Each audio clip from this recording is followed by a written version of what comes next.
Hello and welcome to Prepsalt. आज हमारी जो क्लास होगी उसमें हम लोग पढ़ने हैं क्रस्ट की वेरियस रिलीफ्स के बारे में।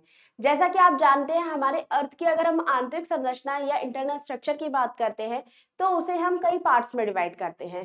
किन किन पार्ट्स में डिवाइड करते हैं थोड़ा सा ब्रीफ हम वो कर लेते हैं, रिवीजन कर लेते हैं। तो देखिए, जब हम अर्थ के आंतरिक भाग की बात करेंगे तो हम इसे बांटते हैं कुछ इस तरीके से। पहला पार्ट इसका कहलाता है क्रस्ट, दूसरा है मेंटल, तीसरा है आउटर कोर और चौथा पार्ट आपका कहलाता है इनर कोर। ठीक है, यहाँ तक आई होप आप लोगों को याद आ गया होगा। जब हम क्रस्ट की बात करते हैं तो सबसे ऊपरी जो भाग होता है क्रस्ट का वो कहलाता है भूतल, यानी कि अर्थ का सरफेस जो है वो कहलाता है। जब हम अर्थ के सरफेस की बात करते हैं तो याद रखिएगा, हमारी जो अर्थ है उसका सरफेस एकदम प्लेन नहीं है। इसमें बहुत सारी आकृतियां बनी हुई हैं, लैंडफॉर्म्स या रिलीफ्स बनी हुई हैं, जिन्हें हम भूदृश्य या भू आकृतियां कहते हैं। तो हमारी जो क्रस्ट है उसका जो तल है, भूतल है, वो बहुत सारे जो भू आकृतियां या भूदृश्यों में डिवाइडेड है, बटा हुआ है, जिन्हें हम रिलीफ कहते हैं। और आज हम लोग उन्हीं रिलीफ्स या उन्हीं भूदृश्यों के बारे में बात करने जा रहे हैं। तो ये जो क्लास होगी बहुत इंटरेस्टिंग होने वाली है, इसीलिए इस क्लास को लास्ट तक आप लोग देखते रहिएगा। साथ ही साथ अगर आपने अभी तक हमारे चैनल को सब्सक्राइब नहीं किया है तो कृपया करके सब्सक्राइब कर लीजिए और इस वीडियो को ज्यादा से ज्यादा लोगों के साथ शेयर करिए। थोड़ा सा रिलीफ्स के बारे में जान लेते हैं। तो याद रखिएगा, हमारी जो रिलीफ्स है उन्हें हम तीन पार्ट्स में डिवाइड करते हैं, फर्स्ट रिलीफ, सेकेंड रिलीफ और थर्ड रिलीफ। इसमें आपको याद रखना है, प्रथम रिलीफ या प्रथम भूदृश्य वो आते हैं जो कि सबसे पहले निर्मित होते हैं, जिसके अंतर्गत माउंटेन और कॉन्टिनेंट को आप रख सकते हैं। इसके बाद सेकंड भू रिलीफ भूदृश्य या रिलीफ्स, उनके अंतर्गत वो आते हैं जो कि आपके फर्स्ट रिलीफ के द्वारा बनाए जाते हैं, जैसे माउंटेन हुआ, प्लेटूज हुए, रिवर्स हुई, ये सारे आपके द्वितीय श्रेणी में आ जाएंगे या द्वितीय श्रेणी के उच्चावच कहलाते हैं। इसके बाद तृतीय श्रेणी के उच्चावचों के अंतर्गत हम बात करते हैं डेल्टास की, एस्चुरीज की इत्यादि की। ठीक है, तो कुछ रिलीफ्स के बारे में देख लेते हैं। यहाँ आपको दिखाई दे रहा होगा, ये है माउंटेन्स, उसके बाद पर्वत श्रृंखला है, घाटी है, उसके बाद मैदान है, नदियां हैं, ठीक है, द्वीप या आइलैंड्स हैं। ये सारी चीजें क्या हैं, ये है आपके लैंड फॉर्म या भूदृश्य या रिलीफ। तो आज हमारी जो चर्चा होगी वो इन्हीं रिलीफ्स की होगी, क्योंकि इनसे आपके एग्जाम में क्वेश्चन आता है। कुछ इस टाइप के फैक्ट्स होते हैं जिनको आपको गलत करना बिल्कुल भी माफी के लायक नहीं होगा। ठीक है, तो क्लास चलाते हैं, आगे बढ़ते हैं। ये है आपके वो पार्ट जिससे आपके एग्जाम में क्वेश्चन पूछे जाते हैं। हर कॉन्टिनेंट में कौन कौन से जो माउंटेन्स हैं, जो कौन कौन सी रेंजेस हैं जो आपके एग्जाम में इंपॉर्टेंट है, वो आप देख सकते हैं। सबसे पहले अगर हम ऑस्ट्रेलिया की बात करते हैं तो इसके अंतर्गत आती है ग्रेट डिवाइडिंग रेंज। भारत की बात करेंगे तो ये है आपका वेस्टर्न घाट और ये है आपका ईस्टर्न घाट।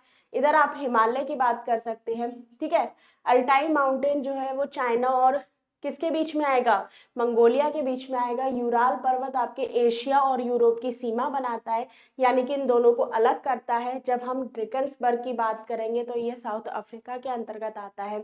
एंडीज माउंटेन रेंज की बात करेंगे तो सबसे बड़ी माउंटेन रेंज है जो कि साउथ अमेरिका में आती है। उसके बाद हम रॉकी की बात करते हैं तो ये आपकी नॉर्थ अमेरिका में है, याद रखिएगा। ठीक है, एटलस की जब हम बात करते हैं, इसके अलावा आल्प्स पर्वत हो गया, स्कैंडेवियन पर्वत हो गया, तो ये सारी पर्वत श्रृंखला आपके एग्जाम में पूछी जाती है, याद रखिएगा। आगे हम बात करते हैं किसकी, क्लासिफिकेशन ऑफ माउंटेन्स की। ठीक है, जब हम क्लासिफिकेशन ऑफ माउंटेन्स की बात करेंगे तो इसे हम कई पार्ट्स में डिवाइड करते हैं, folded mountains, block mountains, dome shaped mountains, accumulated mountains, residual और कॉम्प्लेक्स माउंटेन्स।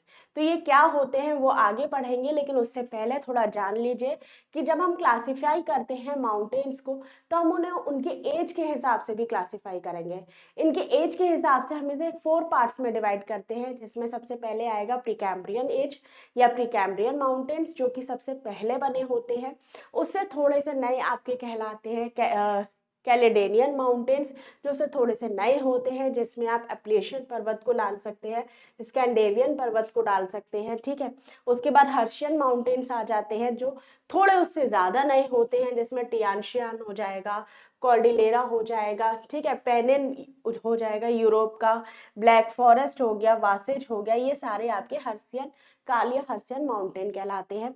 और सबसे नए कहलाते हैं अल्पाइन माउंटेन, जिसमें फोल्डेड माउंटेन्स आते हैं, जैसे कि हिमालय, आल्प्स, रॉकी, एंडीज, ये सारे माउंटेन जो है वो अल्पाइन श्रेणी के माउंटेन्स होते हैं। ये बिल्कुल नए माउंटेन या नए वलित पर्वत हैं और धीरे धीरे अभी भी इनके जो ऊंचाई है या लंबाई में विकास हो रहा है। ठीक है, बात करते हैं सबसे पहले फोल्डेड माउंटेन्स की। तो जब हम फोल्डेड माउंटेन्स की बात करते हैं तो आप यहाँ देख सकते हैं, ठीक है, ये क्या है, ये प्लेट्स है और ये है आपका समुद्र। अब आपको पता होगा कि समुद्र में सारी नदियां आकर मिलती हैं। नदियां कहाँ से निकलती हैं भैया, ग्लेशियर्स पिघलते हैं तो नदियां आती हैं। नदियां अपने साथ बहुत सारे सेडिमेंट्स इकट्ठे करके लाती हैं और समुद्र में लाके इकट्ठे करती रहती हैं, करती रहती है, करती रहती है। अब आप मानिए कि आपके पास एक थैली है, ठीक है, सबसे पहले क्या होगा, वो थैली बिल्कुल नई नवेली है, उसमें कुछ नहीं भरा है। धीरे धीरे अगर आप उसमें सामान डालना शुरू कर देंगे तो वो नीचे से झुकना शुरू कर देगी। सेम इसके साथ भी होता है। जैसे जैसे नदियां समुद्र में सेडिमेंट्स इकट्ठा करना शुरू करती हैं, जो समुद्र का गहराई है वो धीरे धीरे नीचे झुकने लगता है। जब झुकने लगेगा तो प्लेट्स जो कि क्रस्ट के अंदर, हमें पता है कि हमारी क्रस्ट जो है वो बहुत सारी प्लेट्स में डिवाइडेड है, तो जैसे जैसे प्लेट्स अपना मूवमेंट करती हैं, ये जो सेडिमेंट्स हैं वो धीरे धीरे धीरे धीरे आपस में जुड़ने लगते हैं, आपस में पास आने लगते हैं, जिसकी वजह से बहुत सारे फोल्ड्स का निर्माण होता है और इन्हीं से फोल्डेड माउंटेन्स बनते हैं। ठीक है, तो कुछ फोल्डेड माउंटेन्स यहाँ पर हैं, वो देख लेते हैं, जो कि आपके एग्जाम पॉइंट ऑफ व्यू से बहुत इंपॉर्टेंट है। सबसे पहले आपके एग्जाम में पूछा जाता है एंडीज, जो कि सबसे बड़ी पर्वत श्रृंखला है, याद रखिएगा। ये कहाँ पर है, ये है आपके साउथ अमेरिका में। और ये कौन कौन सी कंट्रीज को कवर कर रही है, तो अर्जेंटीना है, बोलिविया है, चिली है, कोलंबिया है, इक्वाडोर, पेरू और वेनेजुएला। 7,000 किलोमीटर की इसकी लंबाई है और इसकी सबसे हाईएस्ट पॉइंट है वो है आपका एकांकागुआ, यानी कि एंडीज पर्वत की सबसे ऊंची चोटी कौन सी है, एकांकागुआ है, याद रखिएगा। इसके बाद रॉकी माउंटेन्स आपसे कई बार एग्जाम में पूछा गया है, नॉर्थ अमेरिका में है।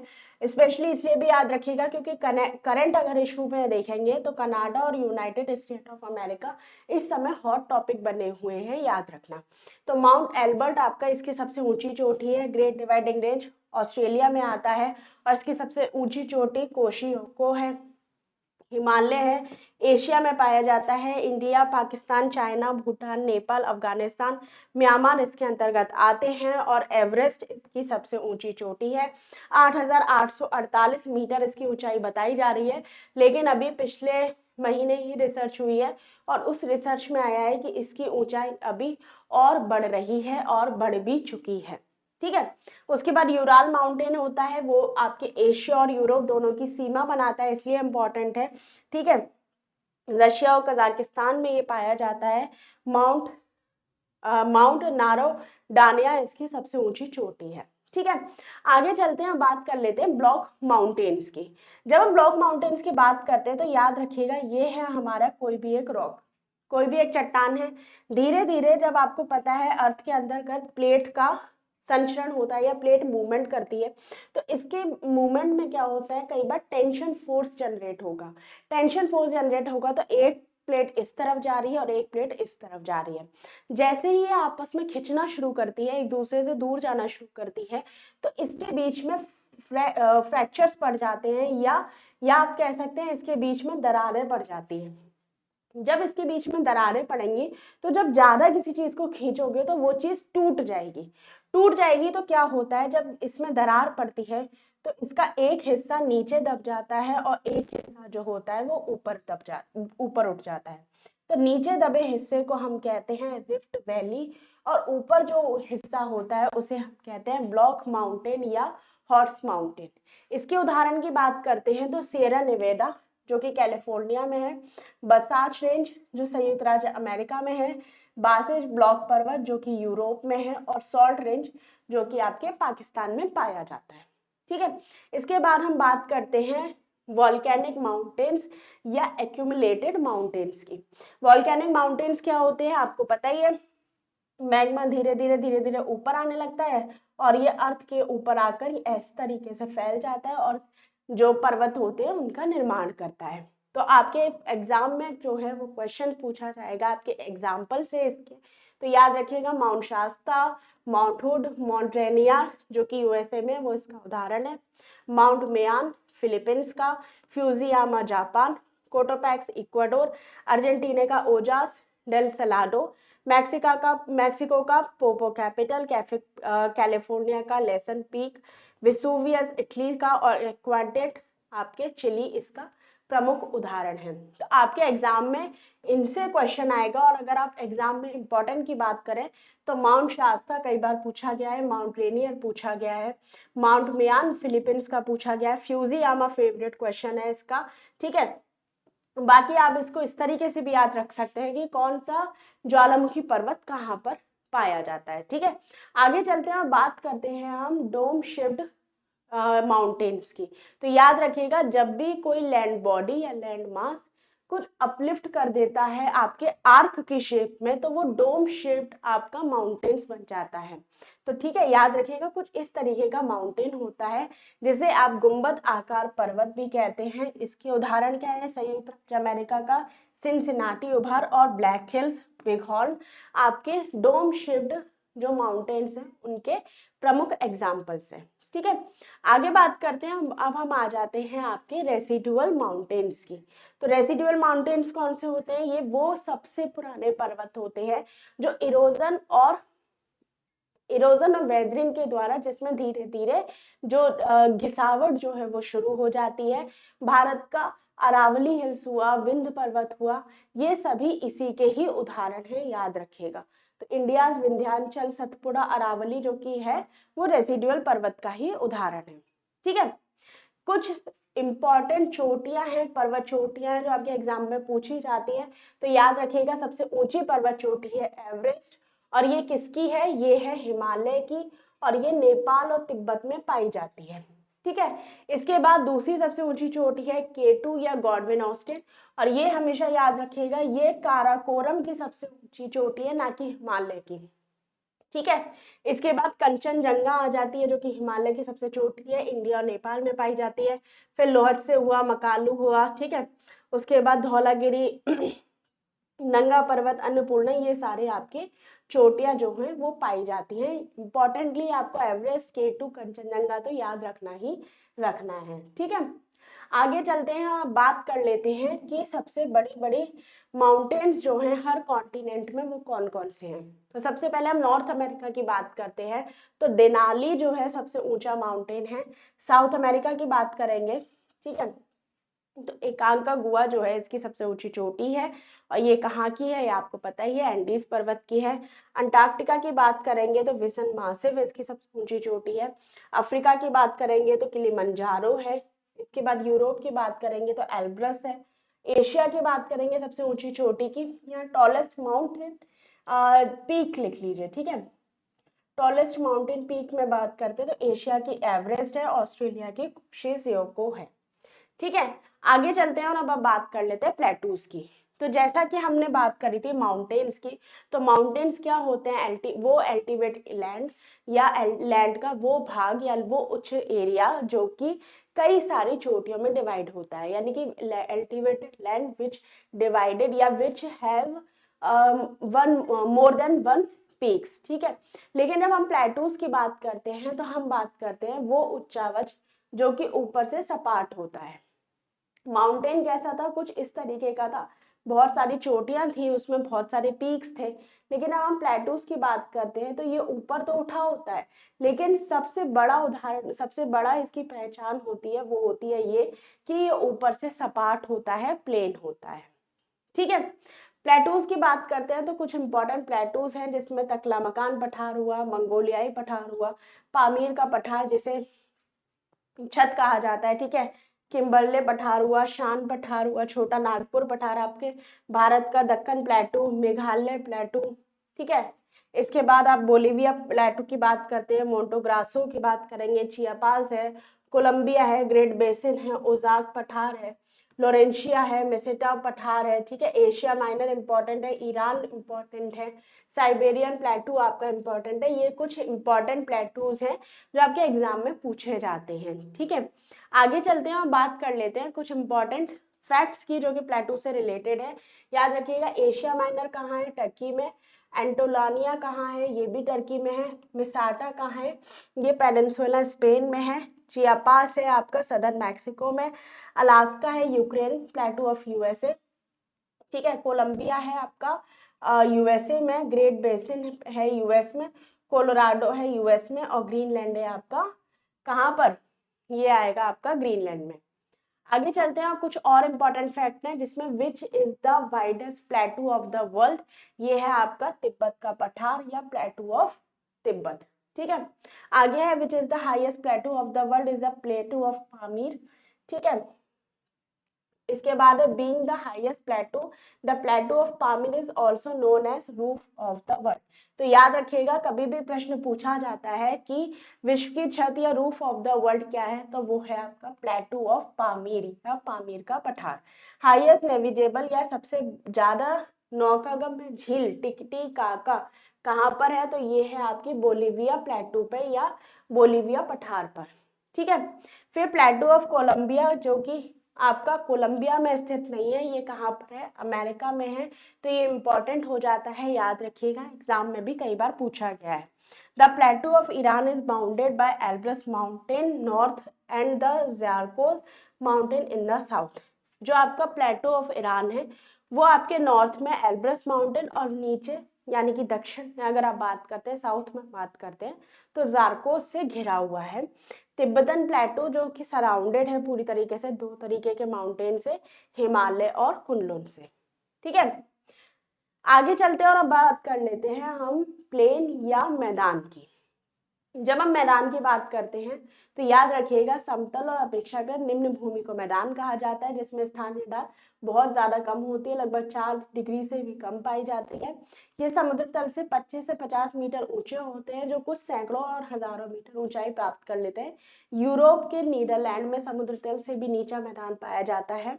मैदानों के निर्माण में बड़ी ही ज्यादा विभिन्नता पाई जाती है।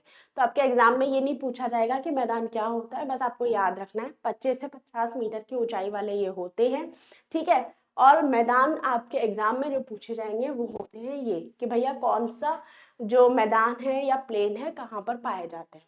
तो याद रखिएगा, इसे हम दो पार्ट्स में डिवाइड करते हैं, एक होता है टेम्परेट और एक होता है ट्रॉपिकल। तो ट्रॉपिकल जो प्लेन होंगे वो कर्क रेखा से मकर रेखा के बीच में पाए जाएंगे, और कर्क रेखा से ऊपर और मकर रेखा से नीचे जितने भी प्लेन्स होते हैं उन्हें हम टेम्परेट या शीतोष्ण कटिबंधीय मैदान कहते हैं, ठीक है। तो एग्जाम के तौर पे आप देख लीजिए कि जब आप डाउन प्लेन की बात करते हैं तो ये ऑस्ट्रेलिया के पूर्वी भाग में है। ऑस्ट्रेलिया सवाना की बात करेंगे तो उत्तरी भाग में है ऑस्ट्रेलिया के, ठीक है। स्टेपीज आपसे कई बार पूछा गया है, तो याद रखिएगा यूरोप ये रशिया में पाया जाता है, एशिया में पाया जाएगा। पुस्ताज हुआ, अफ्रीकन सवाना हुआ, वेल्ड पर्वत हुआ, ये भी इंपॉर्टेंट है आपका। पंपास जो है वो आपके साउथ अमेरिका में पाया जाएगा। लेआंस हुआ, कंपोज हुआ, पेरिस हुआ, ये सारे इंपॉर्टेंट आपके मैदान हैं जो एग्जाम में पूछे जाते हैं, ठीक है। आगे चलते हैं, बात करते हैं डेजर्ट या मरुस्थलों की। तो मरुस्थल क्या होते हैं? तो डेजर्ट का वो एरिया जहाँ पे सबसे कम रेनफॉल होगा, 25 सेंटीमीटर पर ईयर यहाँ पर रेनफॉल होगा, और about 1/3 of the earth surface जो कि है डेजर्ट, ठीक है। कुछ इंपॉर्टेंट डेजर्ट है जो आपके एग्जाम में पूछे जाते हैं, जिसमें ग्रेट सैंडी बहुत बार पूछा गया है। गिब्सन ऑस्ट्रेलिया के पश्चिमी भाग में पाया जाता है, बहुत ज्यादा पूछा गया है, ठीक है। उसके बाद मेजोवे हुआ, सोलोरन हुआ, अटाकामा हुआ, नामीबिया हुआ, कालाहारी है सहारा, ठीक है। नागेव लुड डेजर्ट हो गया, ठीक है। अर्बेनियन डेजर्ट हो गया, भारत का थार मरुस्थल हो गया। गोबी डेजर्ट जो कि सबसे ठंडा डेजर्ट है, याद रखिएगा। टकला मकान हो गया, ठीक है। इसके अलावा अगर आप भारत के सबसे ठंडे डेजर्ट की बात करते हैं तो लद्दाख सबसे जो ठंडा या ठंडा मरुस्थल भी इसको कहा जाता है, ठीक है, आगे बात करते हैं, कुछ इंपॉर्टेंट कॉन्टिनेंट्स की बात कर लेते हैं हम। ठीक है, इंपॉर्टेंट कॉन्टिनेंट्स क्या, कॉन्टिनेंट्स की बात करते हैं। तो जब हम कॉन्टिनेंट्स की बात करेंगे तो ये क्या होगा, लार्ज लैंड मास होगा अर्थ सरफेस का, जो कि यूजुअली सराउंडेड होता है वाटर से, and made up of many countries. 7 countries are, ठीक है, 7 कॉन्टिनेंट्स हैं हमारे। कौन कौन से हैं, Asia, Africa, north America, south America, Antarctica, Europe और ऑस्ट्रेलिया। एशिया जो कि लार्जेस्ट कॉन्टिनेंट है, याद रखिएगा। अफ्रीका सेकंड लार्जेस्ट कॉन्टिनेंट है, north America third largest continent, south America fourth largest है, अंटार्कटिका फिफ्थ है, और यूरोप 6, और ऑस्ट्रेलिया आपका स्मॉलेस्ट कॉन्टिनेंट है, याद रखिएगा। ठीक है, तो ये आपके,